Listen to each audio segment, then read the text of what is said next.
Hello বন্ধুরা, আমি শাকগুন্ডিল। আজকে এই ভিডিওতে দেব অভিনীত আপকামিং সিনেমা প্রধানের টাইটেল ট্র্যাক রিলিজ করে গেছে, সেটা আমার কিরকম লেগেছে সেই বিষয়ে আপনাদের সঙ্গে কথা হবে। তবে সবার আগে শ্রীরাম রাঘবন পরিচালিত আপকামিং সিনেমা মেরি ক্রিসমাস, যেখানে আপনারা ক্যাটরিনা কাইফ এবং বিজয় সেতুপতিকে মুখ্য চরিত্রে কাজ করতে দেখতে পাবেন, সেই ছবিটার ট্রেলার খানিকক্ষণ আগে ড্রপ করা হয়েছে। ট্রেলারটা আমার কিরকম লেগেছে সেটা নিয়ে কথা বলবো। তো দেখুন, এই ট্রেলারটা প্রথম কথা হচ্ছে দুটো ট্রেলার, একটা তামিল ভাষার ট্রেলার, একটা হিন্দি ভাষার ট্রেলার। দুটো ট্রেলার দুরকম, দুটো ট্রেলার কিন্তু আলাদা, সেখানে আলাদা আলাদা দৃশ্য দেখা যাচ্ছে। দুটো ট্রেলার দেখে গল্পটা সম্পর্কে বিভিন্ন ধরনের ধারণা মনের মধ্যে তৈরি হচ্ছে। সত্যি বলতে কি প্রচন্ড বেশি কনফিউজড হয়ে যাচ্ছি। দুটো ট্রেলার দেখবার পরবর্তীতে সিনেমার গল্প সম্পর্কে অনেক কিছু রিভিল হয়ে যাওয়া উচিত ছিল, কিন্তু সেটা হয় না।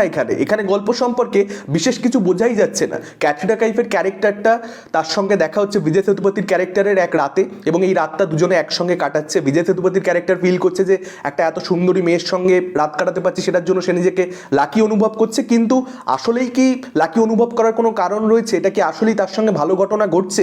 ক্যাটরিনা কাইফের ক্যারেক্টারটা তার লাইফে কি কোনো রকম নেগেটিভ ইম্প্যাক্ট রাখতে চলেছে?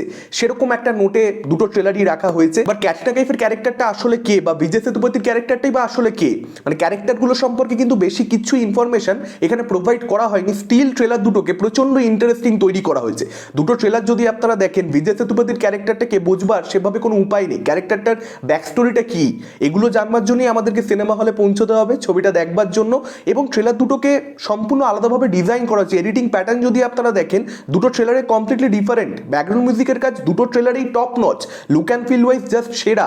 যেভাবে শ্রীরাম রাঘবনের নামটা তামিল ট্রেলারটার মধ্যে আসে, কিংবা যেভাবে ক্যাটরিনা কাইফ এবং বিজয় সেতুপতির নামটা হিন্দি ট্রেলারের মধ্যে আসে, সেগুলো জাস্ট দেখবার মতন। সেগুলোর মধ্যে একটা বিউটি রয়েছে ইটসেলফ। দুটো ট্রেলারের মধ্যেই ডায়লগ খুব বেশি রাখা হয়নি। যে কটা যা ডায়লগ রাখা হয়েছে সেগুলো অডিয়েন্সের মনের মধ্যে আরো বেশি কনফিউশনের জন্ম দেবে। ডায়লগগুলো থেকে আসলেই কিন্তু সিনেমার গল্প সম্পর্কে বেশি কিছু বোঝা যাচ্ছে না। উদাহরণস্বরূপ একটা ডায়লগ বলি, ক্যাটরিনা কাইফের ক্যারেক্টারটা একটা জামার ব্যাপারে বলছে যে জামাটা তার টাইম মেশিন, ওই জামাটা পরলে বোধহয় সে টাইম ট্রাভেল করতে পারে। এবার এটা প্রচন্ড কনফিউজিং একটা, এটা কি অ্যাকচুয়ালি ওই ক্যারেক্টারটা জাস্ট মজা করে বলছে, নাকি আসলেই টাইম ট্রাভেলের কিছু ব্যাপার স্যাপার রয়েছে ছবির মধ্যে, কিছুই বোঝা যাচ্ছে না। এবং এখানে সঞ্জয় কাপুরের ক্যারেক্টারটাকে আমরা দেখতে পাচ্ছি, সঞ্জয় কাপুরের ক্যারেক্টারটা ডেফিনেটলি দুটো ছবিতেই থাকবে।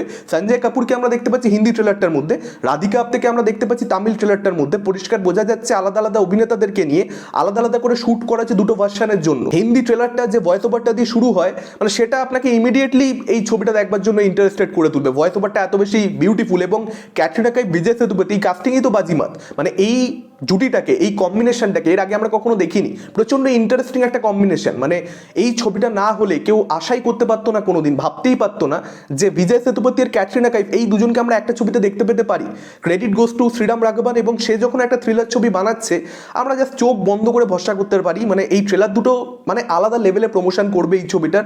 হয় না যে আপনার কাছে স্টার পাওয়ার নেই, বা কন্টেন্টে হয়তো আজকের দিনে ধরুন অ্যাকশন থাকলে সেগুলো অটোমেটিক্যালি অডিয়েন্সের পছন্দের হয়ে যাচ্ছে, অডিয়েন্স দেখবার কথা ভাবছে। কিন্তু এই ধরনের ছবির ক্ষেত্রে হতেই পারে যে ওপেনিং খুব বাজে লাগবে, বা ছবিটা হয়তো ব্যবসা সফল হলো না, ছবি ভালো হওয়া সত্ত্বেও, প্রচন্ড ভালো হওয়া সত্ত্বেও হয়তো মুখ থুবড়ে পড়লো বক্স অফিসে, সেটা হতেই পারে। কিন্তু শ্রীরাম রাঘবন জানে যে আমার হাতে আছে হচ্ছে কন্টেন্ট, ওই পাওয়ারটা আমার কাছে আছে, এবং সেটা দিয়ে আমি দুটো ট্রেলার ডিজাইন করব, এবং এমন একটা প্রমোশন হবে। আপনারা ভাবুন, যারা সিনেমা প্রেমী তারা যখন জানতে পারবে, এখন অলরেডি জানতে শুরু করে দিয়েছে তারা, যে তামিল ট্রেলারটা আলাদা এবং হিন্দি ট্রেলারটা আলাদা, এটা ইটসেলফ ছবিটা দেখবার জন্য অডিয়েন্সকে প্রচন্ড ইন্টারেস্টেড করে তুলবে। তো এটা ভীষণ ভীষণ একটা প্ল্যানিং ডিরেক্টরের তরফ থেকে, মেকারদের তরফ থেকে। ডেফিনেটলি এই ছবিটা দেখবার জন্য আমি প্রচন্ড ইন্টারেস্টেড। ট্রেলার দুটো জাস্ট টপ নচ।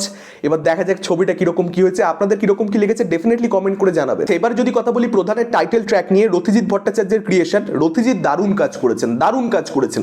এই গানটা আমার জাস্ট সেরা লেগেছে। প্রধানের এখন অবধি যে কটা গান রিলিজ করেছে, প্রত্যেকটা গানই হয় ভালো, না হলে খুব ভালো। কিন্তু এই গানটা দেবের সিনেমাতে, দেব একজন সুপারস্টার, এবার তাকে আমরা মাসি অবতারে দেখতে পেতে চাই, কিন্তু নর্মালি তাকে এখন দেখা যাচ্ছে না। রিসেন্ট সময় সে যে সমস্ত ছবি করছে তার জন্য। কিন্তু এই গানটার মধ্যে দেবকে কিন্তু আমরা যেভাবে চাই ইয়ং অডিয়েন্সরা, তারা কিন্তু সেভাবে গানটার মধ্যে পাচ্ছে। এবং প্রধান দেখবার জন্য একটা ইন্টারেস্ট ডেফিনেটলি ইয়ং অডিয়েন্স হিসেবে আমার মধ্যে কোথাও একটা তৈরি হচ্ছে, যে ভাই ঠিক আছে, দেবকে আমরা কিন্তু অন্যরকমভাবে পেতে চলেছি। এবং শুধুমাত্র দেব নয়, তার সঙ্গে সঙ্গে সোহমও।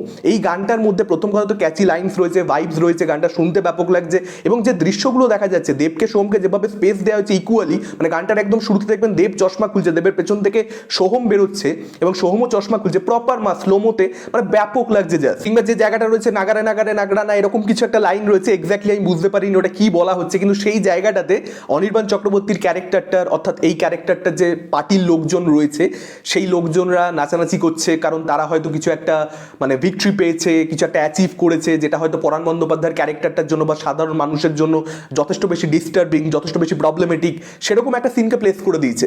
ওরা নাচছে এবং ওই জায়গাটাতে এই পার্টিকুলার লাইনটা আসছে, সেই জায়গাটা দেখতে খুব ভালো লাগে। কিংবা দেব একজনকে চড় মারছে এবং সেই সময় দেবের যে অ্যাংরি রিয়াকশনটা, তার যে ফেশিয়াল এক্সপ্রেশনটা, সেটা দেখতে ভালো লাগছে। দেবাশিস মণ্ডলকে সে যেভাবে গর্দানটা চেপে ধরেছে সেটা দেখতে ভালো লাগছে। সোহমকে আমরা যেভাবে দেখতে পাচ্ছি, সোহমের অ্যাংরি রিয়াকশন, মানে আমার মজা লাগছে সত্যি বলতে, কারণ এদেরকে ছোটোবেলায় আমরা এইভাবে দেখেছি। এখন অন্য ধরনের ছবি হচ্ছে বাংলাতে, খারাপও লাগে মাঝে মাঝে দেখতে পাই না বলে, কিন্তু এই গানটা পুরো পুষিয়ে দিয়েছে এবং এই নোটে যদি প্রধান ছবিটা হয় মানে আমি তো প্রচণ্ড খুশি হব। আমার মনে হয় এই গানটা আরও অনেক বেশি ওয়ার্ক করতো যদি আলাদা করে একটু শ্যুট করা হতো। ধরুন দেব সোহম পাশাপাশি বসে রয়েছে, অ্যানাউন্সমেন্ট ভিডিও যেরকম আর কি, মানে এখানে ক্যারেক্টার হিসেবে নয়, দেব সুপারস্টার, সোহম একজন অভিনেতা, এখন তাকে আর সুপারস্টার বলা যায় না, কিন্তু দুজনে মিলে বসে রয়েছে এবং দুজনে মিলে হয়তো গানটার সঙ্গে একটু নাচছে বা গাইছে, কিছু একটা আলাদা করে যদি শ্যুট করা হতো এবং সেটার সঙ্গে মার্চ করে করে সিনেমার সিনগুলোকে যদি ঢোকানো হতো, সেরকমভাবে একটা ভিডিও তৈরি করা হলে আমার মনে হয় এটা এমনিতেই বাস তৈরি করবে, ইয়ং অডিয়েন্সের মধ্যে আরও বেশি বাস তৈরি করতে পারতো। আমার মনে হয় সেটা আরও বেশি ওয়ার্ক করতো, কারণ দেবের ফ্যানদের এই গানটা ব্যাপক লাগবে। আমারই কি ভালো লাগছে গানটা, তো আমি খুব খুশি হয়েছি এই গানটা দেখে এবং ছবিটাকে নিয়ে আমার আশা বেড়ে গেছে।